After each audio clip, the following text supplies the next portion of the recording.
김종인 씨가 대선 출마설이 불거진 최재형 감사원장에 대해 대통령 5년 임기 중 2년만 하고 다음 총선에서 내각제를 도입하는 개헌을 검토할 가능성이 있다고 말했습니다. 개헌을 하고자 하는 자들의 움직임이 심상치 않아 보입니다.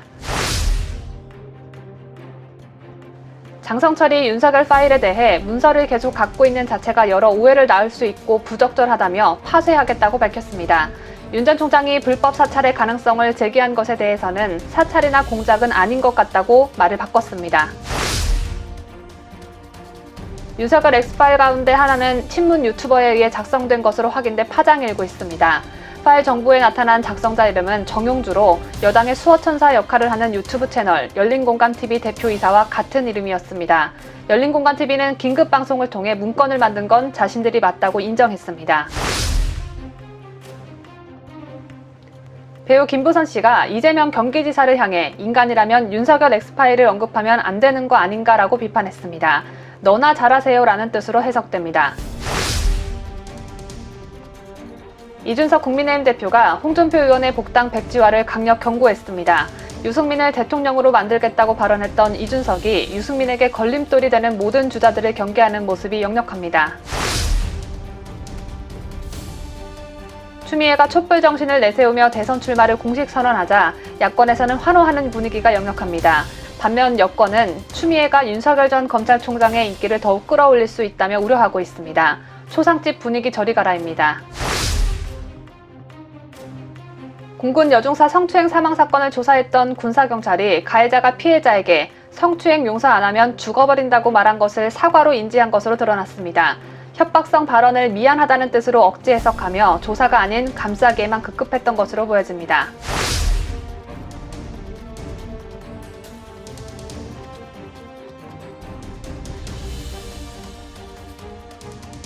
시청자 여러분 안녕하십니까? 뉴스데일리 베스트 시작합니다. 여러분들께 뉴스를 전달해 드리며 최근 정치권에서 모락모락 피어오르고 있는 개헌과 관련한 소식 비중 있게 전해 드렸는데요. 아마 이 방송을 보시는 대다수의 우파 성향 국민들께서는 개헌, 특히 권력구조 개편과 관련한 개헌에 반대하시는 분들이 많은 줄로 압니다. 특히 권력구조 개편과 관련한 개헌 중에서도 의원 내각제에 극렬히 반대하시는 분들이 많은 줄로 아는데요. 의원 내각제의 특징은 의회의 과반수 정당이 단독으로 또는 정당들이 연합하여 정부를 구성한다는 점입니다. 대통령 중심제, 의원 내각제를 혼합한 이원 집정제도 있죠. 우리나라는 정부 수립 이후 단 한 번, 그것도 1년 미만의 의원 내각제를 시행해 봤을 뿐 대통령 중심제를 지속적으로 유지해 왔습니다. 때문에 정부의 행정 및 사회 기구들이 대체로 대통령 중심제에 적합하도록 짜여 있고 국민들의 의식 구조나 행동 방식이 거기에 적응되어 안착이 되었는데요. 이런 상황에서 정당 수준이 높지 못하고 국회의원의 정치 수준 역시 높지 못한 국내 정치 현실에서 안정된 정당 기반 위에서만 가능한 의원 내각제를 도입한다면 국가적 혼란을 초래할 수가 있습니다. 그런데 여러분 혹시 현재 문재인 정부가 의원 내각제에 가까운 국정 운영을 해왔다는 사실 느끼고 계십니까? 알고 계십니까? 작년 8월 기준 의원 겸직 장관은 37명 중 12명으로 32.4%인데 이는 노무현 정부에서 13.1%, 이명박 정부에서 22.4%, 박근혜 정부에서 23.3%인 것에 비해 월등히 높은 수치입니다. 그 뒤 정치인 출신 장관의 비중이 더 높아져 올 3월 기준 18개 부처 중 8개 부처 장관이 의원직을 경험했던 것으로 나타나 44.4%에 달하고 있습니다. 이것도 모자라 당정청 간 정책적 소통을 원활히 하기 위해서는 국회의원의 차관급 겸직이 필요하다며 국회법 개정안을 발의하기도 했었죠.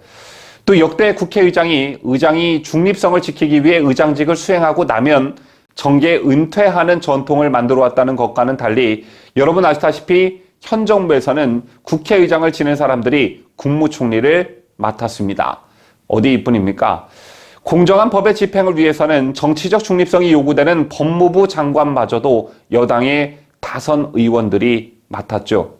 그 결과 어떤 현상들이 벌어졌습니까? 국가 채무는 그야말로 폭증했고 소득주도 성장 정책 실패의 폐단으로 서민들의 삶은 더 피폐해졌습니다. 또 부동산 가격 폭등으로 자산 양극화는 더 심해졌고 무식하다는 말이 절로 나오는 월성 원전 폐쇄로 우리나라가 자랑하는 원전 생태계는 속절없이 망가졌습니다. 뿐만 아니라 조국 추미애 박범계가 바톤을 이어받으며 죄를 범한 혐의로 수사 대상이 된 자들이 오히려 검찰개혁, 사법개혁을 하겠다고 나서는 적반하장, 내로남불 행태는 눈뜨고 못 볼 지경에 이르렀습니다. 그런데 이런 정치꾼들이 내각을 점령하며 권력을 나눠 먹고 벽에 똥칠할 때까지 권력을 행사할 수 있는 내각제를 하겠다고요. 단언컨대 현행 5년 단임 대통령제는 한국 민주주의를 지키는 최후의 보루일 것입니다. 현재 한국 정치계에서 내각제 개헌을 노골적으로 주장하는 사람이 있죠. 바로 김종인 전 국민의힘 비상대책위원장입니다. 그런데 김종인 비상대책위원장이 내년 대선에서 자신이 구상 중인 내각제를 실현해 줄 사람을 찾고 있는 것 같습니다.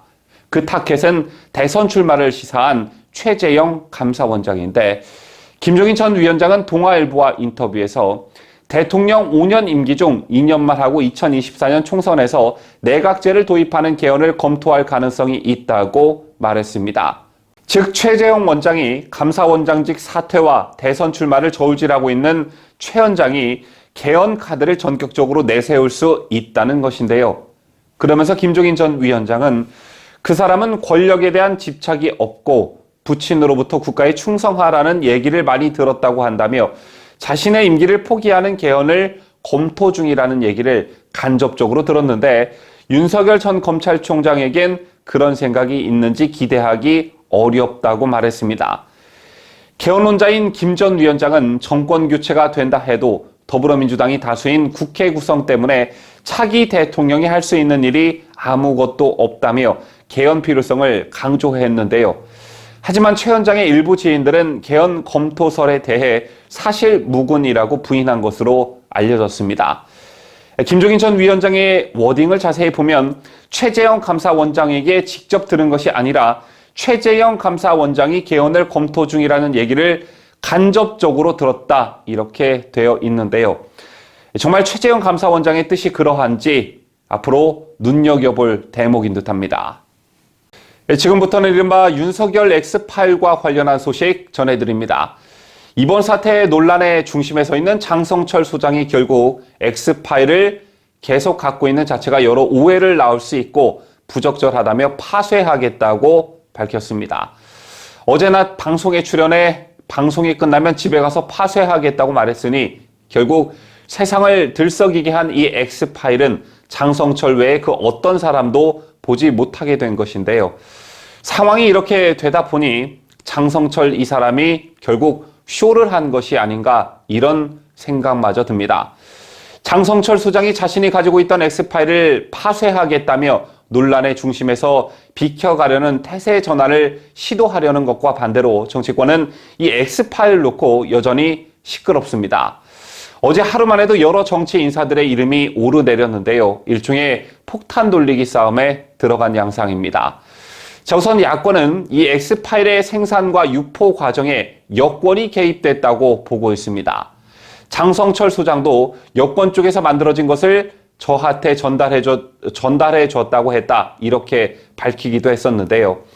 김재원 국민의힘 의원도 적진, 그러니까 여권에서 적이 만든 수류탄을 밀반입해와 아군 진지에 터트려버린 것에 빗대면서 여권이 만든 게 맞을 가능성이 좀 크다고 주장한 바 있습니다. 비슷한 맥락에서 야권은 윤석열의 수많은 윤우진 등 사건에 대한 파일을 차곡차곡 준비하고 있다는 더불어민주당 송영길 대표의 발언에 주목하고 있는데 하지만 여권은 오히려 야권을 의심하고 있습니다. 그러면서 공개적으로 지목된 인물이 복당으로 앞둔 무소속 홍준표 의원 그리고 재기를 모색 중인 황교안 전 미래통합당 대표 등이었는데요. 더불어민주당 송영길 대표는 TBS 라디오에서 홍준표 의원을 겨냥해 윤 전 총장 의혹을 가장 잘 알 것이라며 윤 전 총장이 지난 여름에 무엇을 했는지 다 아는 분이라고 말했습니다. 그러자 홍 의원은 즉각 부인했고 황 전 대표도 자신의 배우설에 대해 말할 가치도 없는 얘기라고 일축했습니다. 그런데 김어준의 말을 좀 주목해서 볼 필요가 있을 듯합니다. TBS 라디오를 진행한 김어준은 바른정당 출신 소위 탈당파들이 야권의 주류가 되고 있다며 이들이 배우일 수 있다는 듯한 뉘앙스를 풍겼습니다. 국민의힘 이준석 대표가 당 차원의 대응에 선을 긋는 점도 수상하다는 듯 다른 대선 구상을 가진 쪽에서 이런 일을 벌인 것이 아닌가라고 말했는데요. 송영길과 김어준의 입에서 복당을 준비하는 홍준표 의원, 정치 재개를 꿈꾸는 황교안 대표, 그리고 김어준의 입에서 당내 신주류로 부각되고 있는 이준석을 비롯한 바른정당 출신 탈당파들이 대거 거론됐습니다. 그렇다면 이건 이관계를 노리는 거겠죠. 윤석열 전 총장의 국민의힘 입당과 관련해 다른 온도차를 보이고 있는 계파들과 이른바 윤석열 X파일을 연계해 보수 분열을 시도하는 모습이 명확히 읽히고 있습니다. 이런 가운데 카카오톡 등을 통해 시중에 떠도는 다수의 이른바 윤석열 X파일 가운데 하나는 친문 유튜버에 의해 작성된 것으로 확인됐습니다. 보도에 강추천 기자입니다. 어제 오후 온라인 커뮤니티 등에는 윤석열 X파일 -1pdf라는 제목의 파일 정보를 캡처한 내용이 확산했습니다. 이 X파일은 윤석열 전 검찰총장의 성장 과정, 아내와 장모의 각종 의혹 등을 열거한 내용을 담고 있었는데요. 이 파일 정보에 나타난 작성자 이름은 정모 씨로 친문 유튜브 채널인 열린공감TV의 대표이사와 같은 이름이었습니다.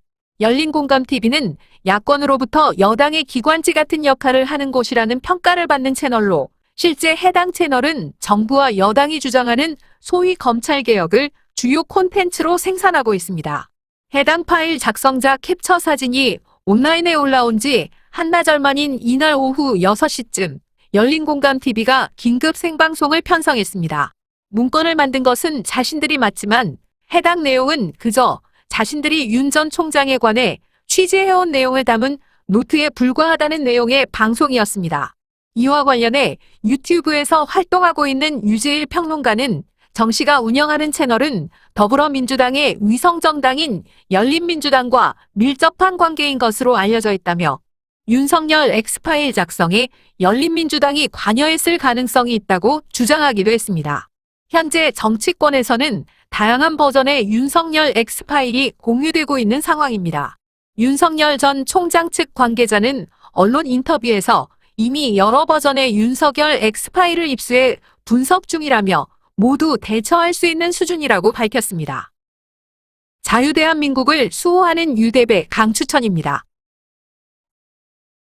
윤석열 전 검찰총장의 정치 참여 선언이 기존에 알려졌던 오는 27일보다 더 미뤄져 내주 초쯤이 유력한 것으로 알려졌습니다. 윤 전 총장 측의 한 측근은 언론과 통화에서 27일보다는 미루기로 한 게 맞다며 최종 날짜 확정을 하고 있다. 곧 공식 공지가 있을 것이라고 말했습니다. 미뤄진 이유에는 27일이 주말이라는 이유도 포함된 것으로 알려졌고 이외에 출마 선언문 작성이나 캠프 실무진 구성 등이 예정보다 조금 늦어진 것도 영향을 끼친 것으로 전해집니다. 다만 선언 날짜가 크게 미뤄지진 않을 것으로 보여지는데요. 윤 전 총장의 또 다른 측근은 미뤄져 봤자 하루 이틀 정도일 것으로 예상된다며 장소 선정 등 막바지 작업을 하고 있는 것으로 알고 있다고 말했습니다. 윤 전 총장 대선 캠프의 이상록 대변인은 역시 이날 오전 출입기자단에 문자 메시지를 보내 윤석열의 정치선언 관련 날짜가 27일로 정해진 사실이 없고 현재 6월 말에서 7월 초 사이에 조율 중이라며 확정되는 대로 공지하겠다고 밝혔습니다. 여권 내 차기 대선 선호도 1위를 달리고 있는 이재명 경기지사의 최대 리스크 중 한 가지가 바로 배우 김부선 씨 리스크가 아닐까 생각하는데요. 정책적인 측면에서는 국민의힘 윤희숙 의원이 이재명을 전담마크하며 우위를 점하고 있고 배우 김부선 씨도 이재명 비판에 열을 올리고 있습니다. 이런 가운데 배우 김부선 씨가 이재명 경기지사를 향해 인간이라면 윤석열 X파일 언급하면 안 되는 거 아닌가라고 일침을 날렸습니다. 앞서 이재명 지사는 윤석열 X파일과 관련해 정치 세계에 좀 일찍 들어오고 또 유사한 경험을 많이 한 입장에서 조언을 드린다면 어떤 의구심도 어떤 의혹도 피할 수 없다며 윤 전 총장을 향해 정면 돌파를 주문한 바 있는데요. 이에 대해 김부선 씨가 비판에 나선 것입니다. 김부선 씨는 어제 자신의 페이스북에 사실은 내게도 이재명과 그 일가의 엑스파일이 있다며 지극히 사적인 것이라 침묵하기로 했다고 말했습니다. 그러면서 김부선 씨는 이재명 씨에게 경고한다며 반칙하지 말고 정책으로 경쟁하라. 이따위 카더라 통신을 이 시대 청춘들이 믿을 것 같은가? 당신은 대체 어느 별에서 왔느냐고 꼬집었습니다. 한편 김부선 씨는 지난 2007년 이 지사와 만나 15개월간 교제했다고 주장하고 있는데요.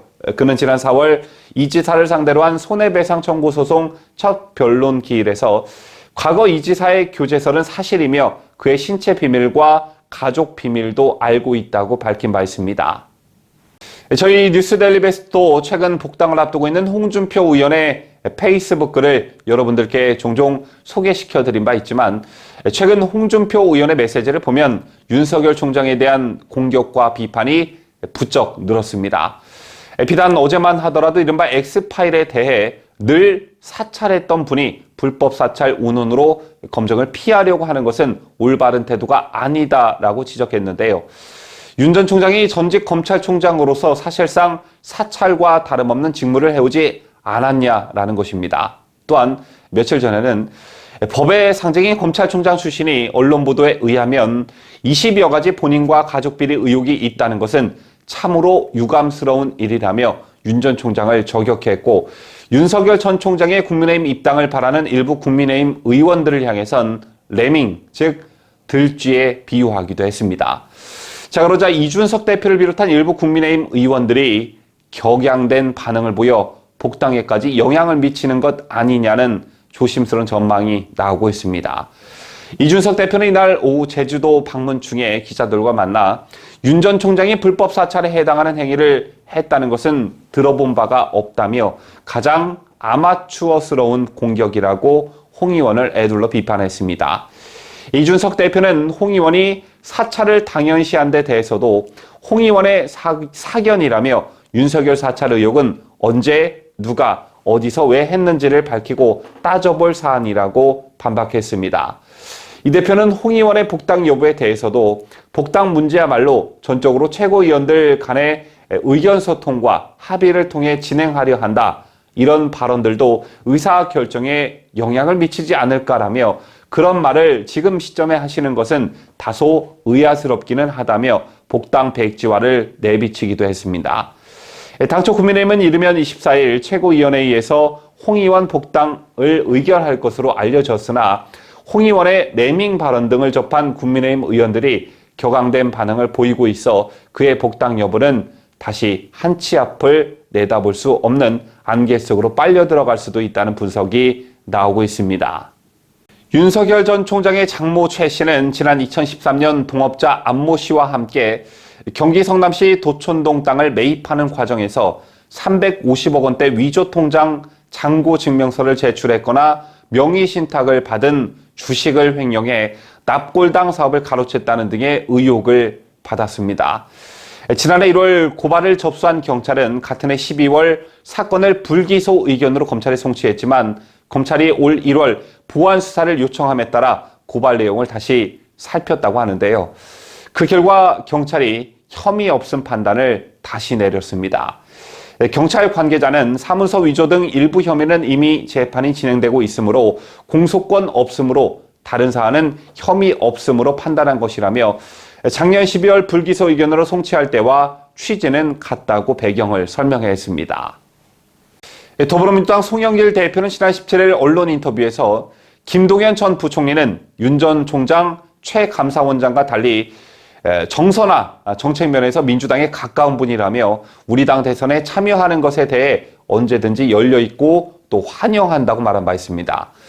하지만 김동연 전 부총리는 이 같은 송 대표의 발언에 그건 그분의 생각이겠지만 제가 코멘트할 이야기는 아니다라고 거리를 두는 모습을 보였는데요. 최근 김동연 전 부총리는 노숙자 대상 무료급식 봉사로 공개 활동을 시작해 대권 행보에 나선 것으로 관측되기도 했습니다. 자, 그런 김동연 부총리가 여권 쪽의 러브콜을 사실상 거부한 것으로 보여집니다. 중앙일보와 접촉한 한 소식통은 최근 송영길 대표가 서너 차례 이상 김동연 전 부총리에게 전화를 걸었으나 김 전 부총리는 한 번도 받지 않았다며, 그러면서 김 전 부총리는 민주당이 바뀌어야 한다, 습관적인 포퓰리즘 정책을 내려놔야 한다, 지금 민주당이 기득권이지 진보 세력이냐고 주변에 일갈했다고 전했습니다. 그러면서 소식통은 김 전 부총리는 7월 초 책을 내고 출판 기념회를 열면서 공개 정치 활동을 개시할 것이라며 사실상 대선 출마 선언으로 보면 된다고 덧붙였습니다. 윤석열 전 검찰총장을 대권에 올려놓고 심지어 대선 주자 1위를 달릴 수 있도록 만든 사람은 다름 아닌 추미애라는 사실, 이건 그 누구도 부인할 수 없는 사실일 겁니다. 그랬던 추미애가 그렇지 않아도 현재 1등을 달리고 있는 윤 전 총장을 더 높은 곳으로 올려놓기 위해 팔을 걷어붙이고 나섰습니다. 추미애가 또다시 촛불 정신을 내세우며 대선 출마를 공식적으로 선언했는데, 야권에서는 추미애의 대선 출마를 대환영하고 있는 분위기이고, 반대로 여당은 이 여자가 제정신인가 하는 분위기가 역력합니다. 추미애의 헛발질로 또 윤 전 총장의 지지도만 높일 것이란 우려가 여당 내에서 나오고 있습니다. 추미애는 23일 대선 출마 선언식에서 이제 촛불의 시대는 지나갔다며 촛불 이야기 그만하자는 분들도 계시다, 그러나 저는 그렇게 할 수 없다고 말했습니다. 존경하는 국민 여러분, 당원 동지 여러분, 민주당은 다시 촛불 정신으로 돌아와야 합니다. 그러면서 촛불 시민이 계셨기에 검찰개혁의 험난한 여정을 지나올 수 있었다, 촛불 다시 시작을 추미애와 함께 외쳐주기 바란다고 말했습니다. 그 다음은 다 쓸데없는 얘기여서 전하지 않겠습니다. 다만 네티즌들은 추미애는 촛불 다시 시작을 외치고 있지만 광기 다시 시작이 더 잘 어울린다는 반응을 보였습니다. 이준석이 국민의힘 대표가 되자 이준석 아빠 친구인 유승민이 범야권 대선주자 적합도 조사에서 지난달 대비 2배 이상의 지지를 얻는 기염을 토했습니다. 우연일까요? 필연일까요? 아니면 누군가의 계획대로 흘러가고 있는 것일까요? 이준석은 당대표 경선 과정에서 유승민계라서 편향적으로 대선 경선을 관리할 것이다 라는 가능성을 일축했지만, 이준석 대표 당선 후 유승민의 지지율은 고공행진하고 있는 모양새입니다.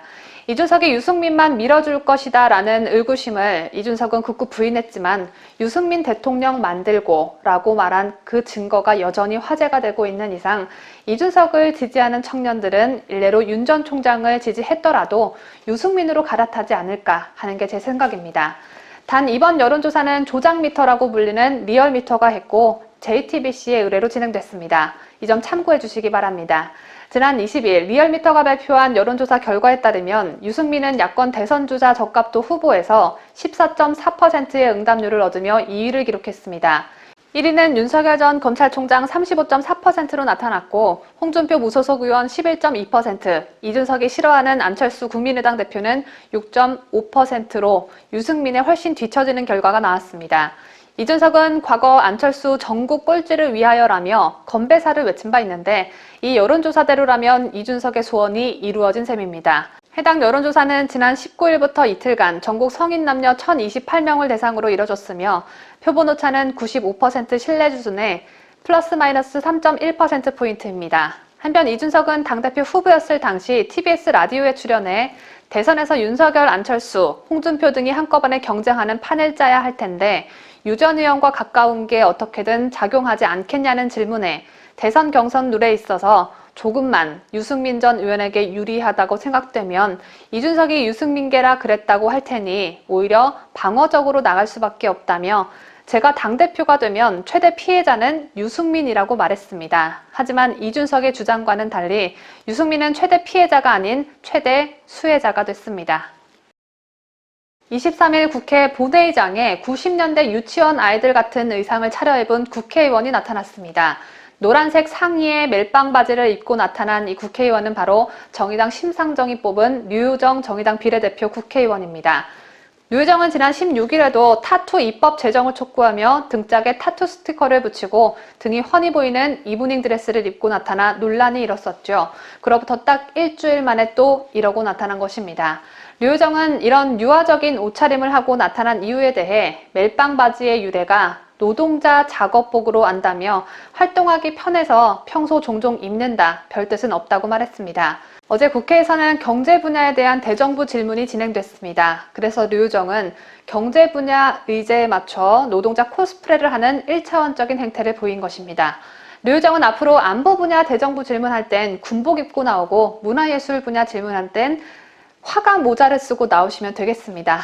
국회에서 김정숙 같이 패션쇼나 즐기고 있는 28살 애한테 비례대표 1번을 부여한 정의당에 경멸의 박수를 보냅니다.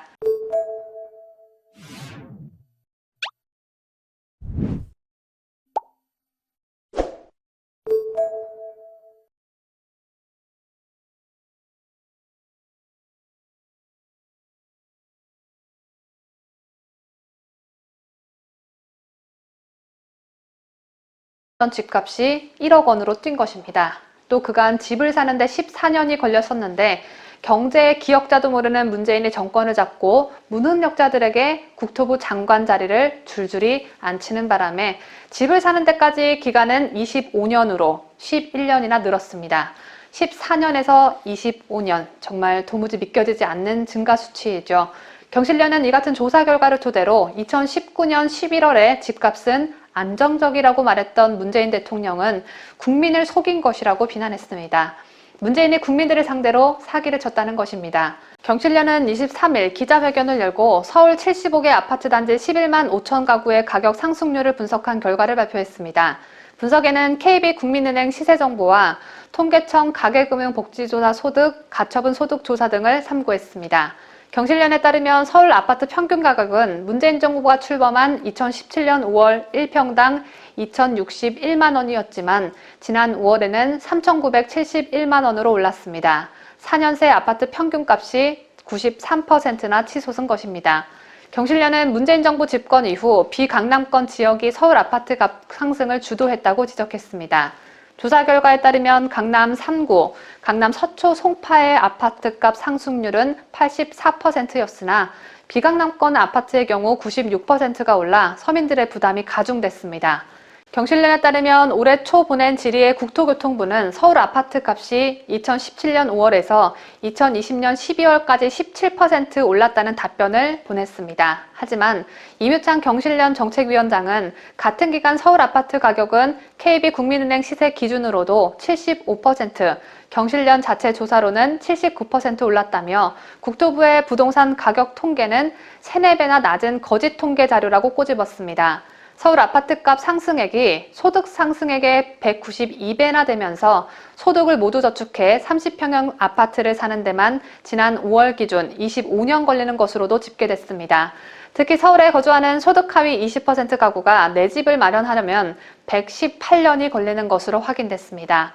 사실상 태어나서 죽을 때까지 내 집 마련을 못한다는 의미입니다. 정부 여당은 지금도 서울 아파트가 17%밖에 오르지 않았다는 신뢰할 수 없는 통계 체계만을 철석같이 믿으며 25차례 대책 실패에 대한 처절한 원인 분석과 실효성 있는 대책을 제시하지 못하고 있다.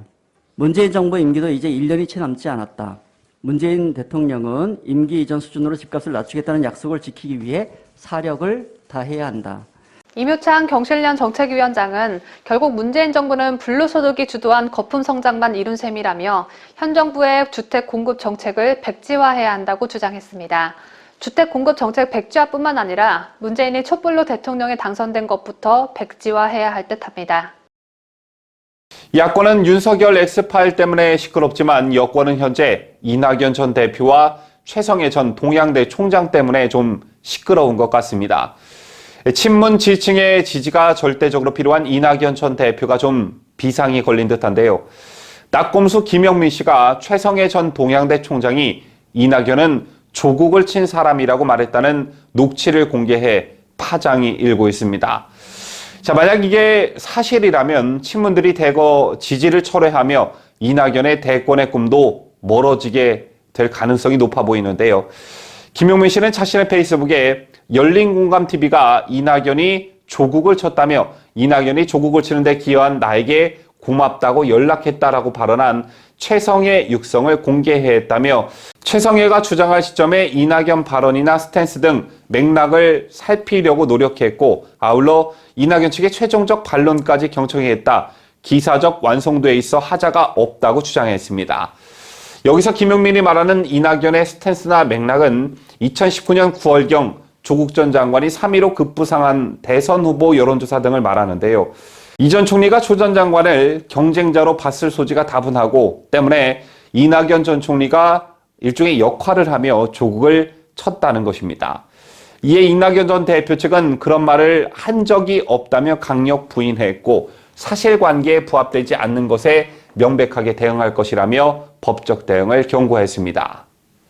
얼마 전 박원순 오거돈을 배출해낸 더불어민주당 소속의 한 지역위원장이 식당에서 여성 종업원을 성추행한 뒤 탈당한 것으로 확인돼 논란이 된 적이 있었습니다. 심지어 이 지역위원장은 여 종업원이 일하는 주방에까지 들어가 혼자 일하던 종업원 A씨에게 몹쓸 짓을 자행했다고 하는데요. 이런 충격이 가시기도 전에 또 불미스러운 일이 더불어민주당에서 터졌습니다. 양양자 더불어민주당 의원의 지역사무소 특보가 여성 비서관을 상습적으로 성추행했다는 의혹이 제기돼 민주당이 진상조사에 나서는 등 파장이 일고 있습니다. 양 의원 지역사무소의 구급 회계 담당자인 A씨는 지난 수개월 동안 양 의원의 외사촌인 특보 B씨로부터 상습적으로 성추행을 당했다고 지난 14일 양 의원 의원실 서울보좌관을 통해 호소했습니다. 이에 양 의원은 성추행 가해자로 지목된 B씨와 지역사무소 사무국장, 지역사무소 관계자 등 3명을 직무 배제한 뒤 이 사실을 윤호중 원내대표와 송갑석 광주시당 위원장에게 보고했고 민주당은 당사자들을 상대로 사실관계를 확인 중인 것으로 전해졌습니다.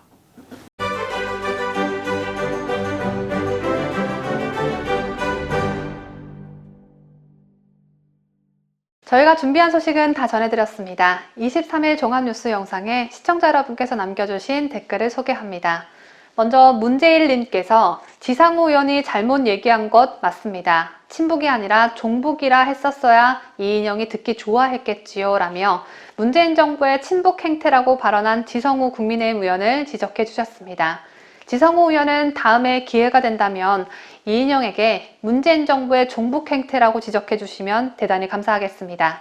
다음으로 누병희님께서 북한에서 소비한 전기요금을 왜 우리 국민들이 내야 하나요?